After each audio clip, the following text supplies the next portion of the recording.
bond yields start to fall everywhere. The dollar starts to fall. That the dollar's in a bear market now. That's right. I mean, it just kicked off a few weeks ago. That's right. Now it means it eases financial conditions for everybody. That drives the business cycle. As the business cycle picks up, people have more earnings, they invest stuff, markets go up, and that pattern has always gone on, the business cycle. But there's one extra little caveat with China, though. They really, talk about not knowing what to do. I mean, look, Jack Ma disappeared for 2 weeks. What was it, in 15 or 16? When was it? Maybe it was a little later than that. Yeah, and they became openly hostile to capitalist behavior.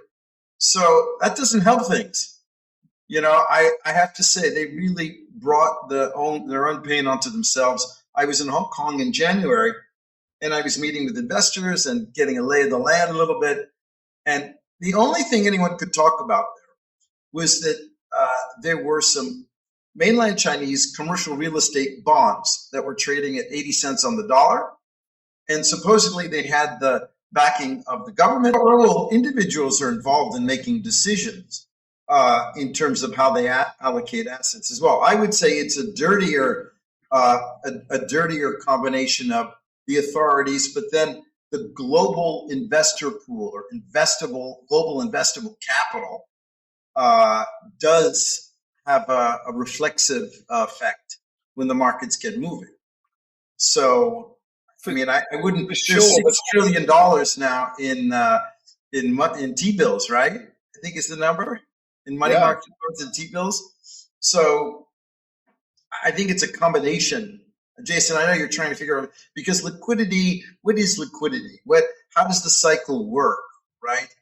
And it's this very funny combination of people interpreting economic data in the future, placing bets today on what the future will look like, the market's moving in a certain direction, and then the market's moving. That's a much bigger structural view, right? The displacement of workers through AI.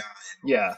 I mean, this is the simplest way I can put it is this is the biggest deflationary nuclear bomb we've ever been given. And people don't understand it yet. They're still arguing about, secular inflation, the 70s again. I'm like, are you fucking kidding me? You don't understand what's about to happen.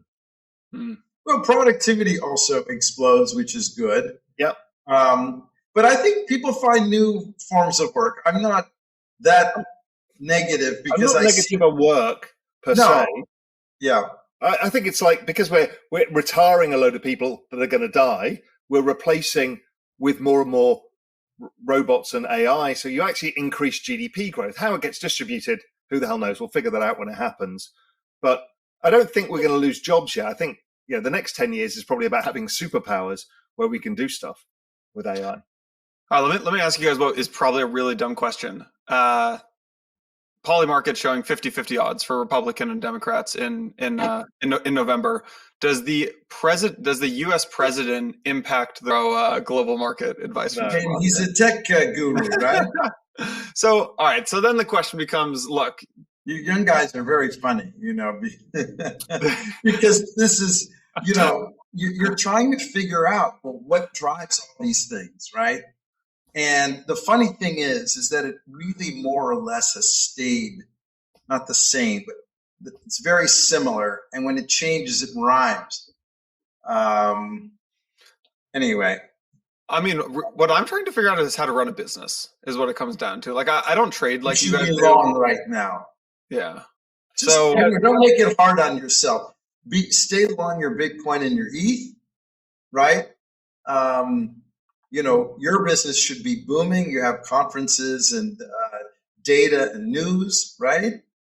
Yeah, don't hire too many people, Jason. That's not a good idea. Figure out how to use AI so that you. We saw the same thing. It's like you lean up in the bear market and you figure out how to make the business more efficient. All right, take me out of the operator's seat and maybe into the institutional investor seat. Like, Dan, you're obviously running this big crypto portfolio, but imagine you're back running a macro fund and you can allocate to bonds and U.S. equities or international equities or crypto, or you used to be.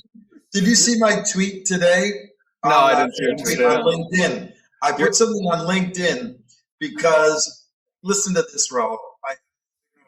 you're on LinkedIn, but I was reading on LinkedIn, the Citibank Private Bank Global Family Office Survey came out yesterday or whenever.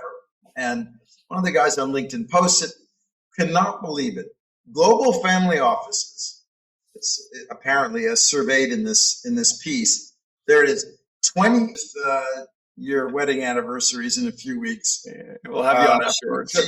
I don't want to hear her. She shouldn't hear what our allocation is. But if I was that, it's very hot, Jason. But if I was that family office group, what would be the right allocation for this point in the cycle? Well, as Dan said, it's a reasonable chunk of crypto. Most family offices I see start at like 1% and end up at 20% over a cycle. So I think somewhere 10% plus works well. You want to be heavily technology because technology is in a secular bull market. You can probably own bonds finally for a bit, make a bit of money there.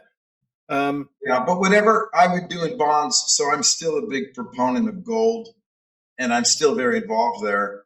And I think, you get this move, let's say in the 10-year to 3, and you get the move in the short end to 2 something, gold will be up at, 3. To join the conversation, you'll get to network with the forward thinkers who are defining the future of this space. Head over to meridian.stellar.org and use the code BLOCKWORKSPOD for early bird pricing. Now let's get back to today's episode.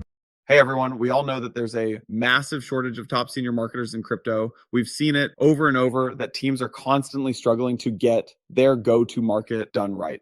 That's why we're excited to have partnered up with Renault Partners, the premier go-to-market advisory firm for early stage crypto teams. They help top founders tell their stories better and build great non-technical teams. They advise founders on all things marketing, including tight brand positioning, community building, social media, and building A+ internal teams. Don't just take it from us. They work.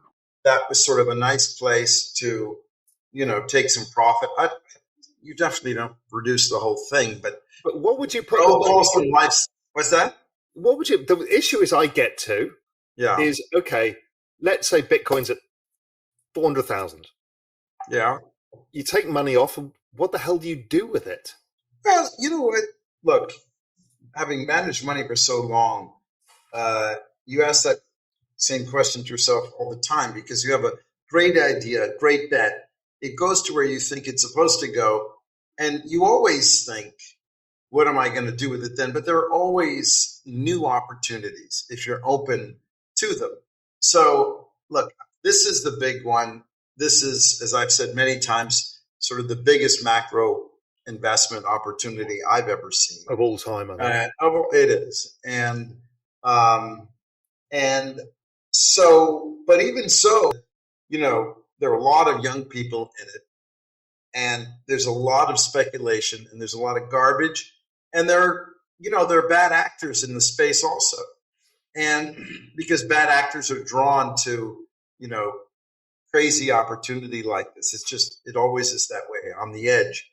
And I think young people are susceptible to the emotional swings and they get blown up.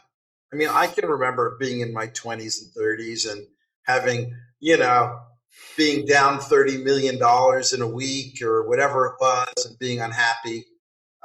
But I had a lot of episodes like that. And so it doesn't really affect me anymore. And I say civilians, so people who didn't have to live through many, many failures like I did and like Raoul did, emotionally, personally, you blow yourselves up around the clock and all kinds of different people. Very few people that I know, are certainly our age, 50 and over, are that active.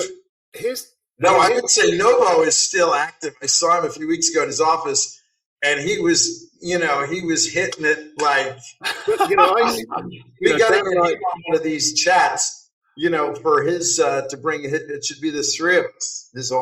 His viewpoint in. I mean, I